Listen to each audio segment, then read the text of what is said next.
amawulire genziza nago si malungi bamikwano era ndi mu bweraliikirivu wondabira wano omu ku basubscriber bange ayinza okuba nga ali mu buzibu. Omukyala ono Kadaama abadde yamazeeko contract ye ng'ali mu tayimu yakudda waka naye bibaddemu okusika omuguwa nga babboosi be balinga abatayagala kubanga bamuta okuba nti akomawo e Uganda. Omukyala ono nakoma okumuwuliza oba yanterakoko message ku lunaku olwokuna ekiro ssaawa 5 kitundu ez'ekiro nga ntegeezanga bwe bamututte mu ddwaliro ne bamukebera nga bwe babakebera wano nga mugenda okutambula ne bakebera omubiri gwonna ne bakusikaaninga ne bakuggyako omusaayi n'aŋŋamba nti bamukebedde naye abadde amazeeko contract ye nga ali mu nteekateeka zidda waka. Omukyala ono ngenda kuba nga nkwako ku maloboozi ge. Ekindeetedde okuba nga neeraliikirira nti omukyala ono okuva lwe yanterako message ku lwokuna ekiro ne muddamu ku lwokutaano ku makya tannaba ku respondinga leero Sande kyokka nga audios ze zaali ziraga yatwaliddwa mu ddwaliro ne bamusikaaninga ne bamuggyako omusaayi kwegamba ndi mu bweraliikirivu okusinziira nga bw'ogenda okuwulira nga nnyinyonnyola. Ekisinza okunkwasa ennaku nti teyampa na nnamba ya mukama we era kano kankayiseewo bamikwano saababuuzeza nako mwasiibye mutya baddiya bange mwasuze mutya vidiyo eno weekusanze wonna wonna mukwano obudde bwonna bw'ogirabiddemu nkubuuzaako mu linnya lya mukama waffe Yesu Kristo teweerabira nti oli ku Magi Kyeyo Initiative YouTube channel ate nga amannya gange nze Magi. Weewaawo omukyalo ono mbadde nkugamba nti teyampa nnamba ya bossi we era bw'onooba otunuulidde mu audio zengenda okulagaawo leero muteddeyo akamesegi nga mbuuza ddala oli fayini kyokka bannange tewampa na nnamba ya bossi we mutuufu nga siraba wa wentandikira. Omukyala oyo ennamba yange yagijja wano mu comment section. Mutera okunsaba ennamba yange mu comment section so yagiraba ndoza nga nina gwenjiwadde sijjukira oba yaginsaba oba yagiraba nga nina gwenjiwadde bambi najja mu kabokisi kange ku WhatsApp n'abaako byambuuza. By then yali ambuuza ku by'ennyonyi kozi yali amazeeko ayagala kuddaka naye nga bakama be bamubuzaabuza nga bamugamba ennyonyi tezitambula tugira olindako naye nga jjukira bagenda omugamba ennyonyi tezitambula nga basooka kumusaba abongereyo ebbanga aliniwalinge contract ye kyataasalawo ne mugamba bw'oba owera nga toyagala kuliniwalinga yimirira ku ekyo gwe bagambe bakutookomewo ewaka then ojja kuddayo. Bossi n'agezaako okuba ng'aleetawo kiremya ng'agamba kaakati oba oyagala osooka ogende Uganda mbw ate tujja kuwa returning ticket nedda bw'ogenda Uganda tetugenda kuwa returning ticket oba ogendedde ddala kati nga babossi ate balaganga azifu Kadaama yabeeguya kumba ate be bamweguya ne balowooza nti bwe banaamugamba nti tetujja kuwa returning ticket kijja kusikiriza Kadaama ono agamba akansigale let me renew my contract.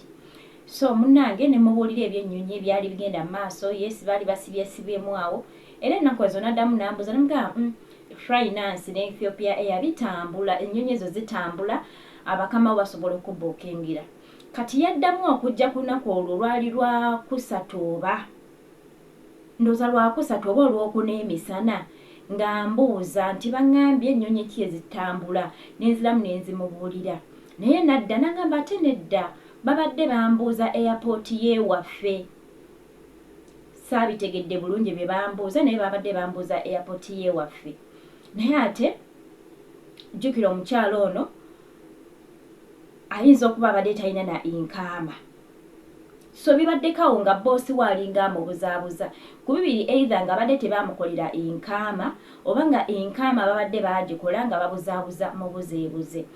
So video zino nzireeta tuyigiremu mu nsonyi bwe ngenda kusooka njogere amaloboozi g'omukyalo ono ngenda kugateekayo eri video gyesembera so nkusaba weekuumireko ogenda kuwulira engeri gye yali annyonnyolamu biki bye baamukolera mu ddwaliro biki ebyaliwo. So mukwano bossi waba takututte ku medical nga wakatuuka mu kyumba kye mwezi gumu oba ebiri oba esatu kale n'atakutwala ku medical olina okuba n'obweraliikirivu kubanga biyinza otuuka eno ku lasiti ng'omazeeko contract yo ne bakakozesanga akakodyo nga bo baalina ebibalo byabwe ebirala kati Kadaama ono yamazeeko contract ye ali mu ssaawa za kudda waka ate bamubuuza n'okuba nti bagenda bookinga air ticket ate balyoka bamutwala mu ddwaliro okumukebera. Kitegeeza kaali kakodyo kaabwe ng'omwana ono ayinza okuba tebamukolera inkaama nga bakimanyi nti eri ku nkomero bajja kumugamba ate tolina inkaama tugenda kutwala mu ddwaliro. Bayinza okutwala mu ddwaliro nga bo bakebera balabe ebiramu bye beetaaga. God forbid. Saagala kimutuukeko era naawe alaba vidiyo eno saagala kikutuukeko. Naye ku nkomero nga contract yo eweddeko. Tewali nsonga lwaki mukama wa kutuwaala ku medical. Ekitutwaza ku medical ne batukebera. Boosi akakasize ddala omukozi gwendeese talina kirwadde kyonna nti anaalwana ne banneekwasa nti kivudde ku nze. Omukozi ono gwendeese tali lubuto, talina siriimu, talina ezo endwadde ezikwata hepatitis bikiwe bityo. Okukolera inkaama lukateekemu akasente akukolere inkaama. Yensonga lwaki batukebera. Kati contract yo eweddeko. Oli kusaba tiketi kuddaka ensonga ekutuwaaza ku medical eba teriiwo. Mpozi ng'abadde teyakukolera inkaama. Kubanga mulimu kyemmanyi ebiseera ebisinga nti ogenda okukolera inkaama basaba results ez'eddwaliro eziraga omuntu gwe bagenda okuwa obutuuze katukigambe nti koze inkaama ebeera eraga nti okkirizibwa okubeera mu nsi eyo okumala ebbanga lya mwaka oba lya myaka 2. Kati ensi gy'oba ogenzeemu ekikukebeza kulaba nti omuntu gwe tugenda owa obutuuze okumala omwaka mulamba oba emyaka 2 talina siriimu, talina kirwadde kyonna, ye tozze na lubuto, ebintu bwe bityo. Era bw'osangibwa ng'olina ebimu ku byo bakutikka ne bakuzza e Uganda. Kaakati boosi ono waba teyakolera mwana ono inkaama. Yes, ayinza okumutwala wano nga osanga babimusabye n'ayibeera ng'alina okutwala omwana ono okumukebera. Naye kiri risk nnyo, kya bulabe nnyo, contract ye eweddeko, tomanyi boosi wo kyabala. So kati mu kyo oyinza obutamanya oba tolina inkaama. Yes, balina okukolera inkaama ne bweba ya mwezi gumu osobole okufuluma ensi yaabwe. Yeri ey'omwezi zitandikira ku myezi 6. Inkaama zitandikira ku myezi 6. Ndowooza oba n'esatu I don't know naye nga manyi nti zitandikira ku myezi 6 okudda waggulu. Bayinza okukolera emyezi 6, bayinza okukolera ey'omwaka, bayinza okukolera lumu ey'emyaka 2. Kisinziira. So kati kibeera risk nnyo, obeera oteekeddwa okubeera mukwano nga ngambe ntya.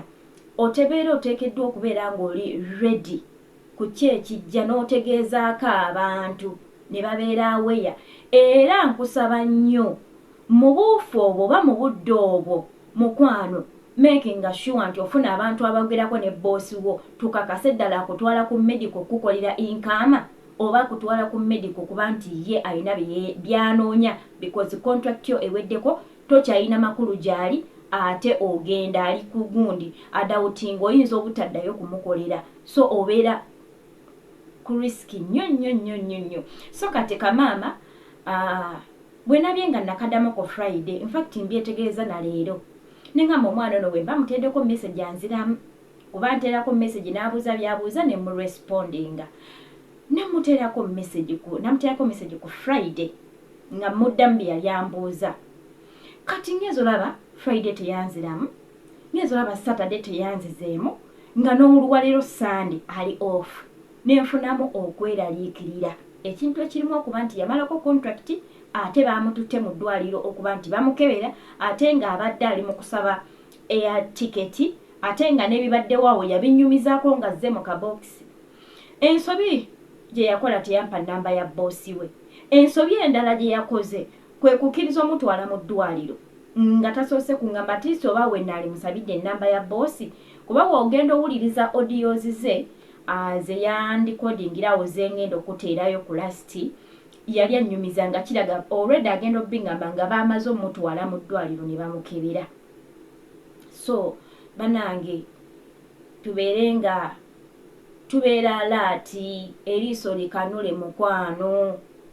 Nsaba ba subscribers bange bw'oba ozze mu kabokisi kange newankubadde tetwogera ku byabakama abo naye woba ng'okimanyi oli mu kiyumba nojja mu inbox yange ne woba ombuuza bintu birala nnyo at least kasukayo ennamba ya boosi wo ebeereyo nti singa obulaba oti nemba nga sikulaba singa nkontakitinga boosi we nemmanyi ekiriwo. So mukwano bwe tuba ng'eno kyano twasalawo kubanga tuli bankuba kyeyo ate nga twewa ku magezi ate nga tweyambayambako twekansolinga twesabirako mukwano bw'ojja mu inbox yange ng'olina by'ombuuza making sure nti akanamba ka mukamawo kansuulirayo kabeereyo for emergency. Ebalika emirimu gamba oti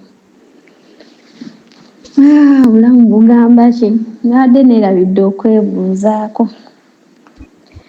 mwana gw'olunaku lw'ejjo lwe twabadde tunyumyako ku by'ennyonyi bamaze ne bantwala ku gundi ku ddwaliro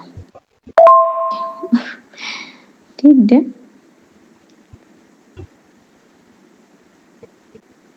naye ate medico yabadde ng'eyeewaffe mpoziko n'ekirala ekyabadde ekyawukanamukko bakuwa ennamba n'ozisoma zino letters ne mubeeramu leeta nga nnenemu n'endala nga ziri medium n'endala nga ntini nnyo oba baba bagezesa maaso go nti galaba bulungi simanyi baabinkoze banange mawulirize wabeerawo akagundi nga kashaati ne bagenda nga bazisongako letters eno leeta ki nga wooyogera we batyo we baabikoze kuba gye twasookedde ate ne tudda eno ku musaayi ne tuvaayo ne banziza eno okunkebera mu kifuba ne bansikaaninga mu kifuba eno mu mugongo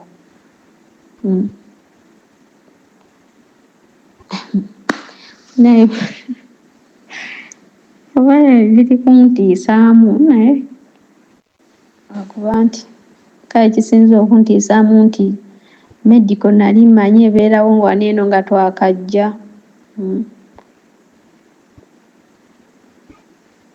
naye ate omukazi yangambye mu tebasobola kufuna inkaama nga sigenze wa dokita wanabadde mbabuuza ngenda mu ddwaliro okukolayo ki ne bangamba nti wemba sigenze mu ddwaliro tebasobola kufuna inkaama kale nasooka kugenda mu ddwaliro ne bankola medico ne boss then nenkola ki nenfuna inkaama yabiŋŋambye nga bamaze n'ova mu ddwaliro ate be bamu mbu inkaama yange yaggwako kati bali bakola ya myezi nga gibadde gyaggwayo ye nga gyo nga baagikola nga sirina medico ebanaye ne mu kwebuuza ebintu mwana wa maama sibitegeera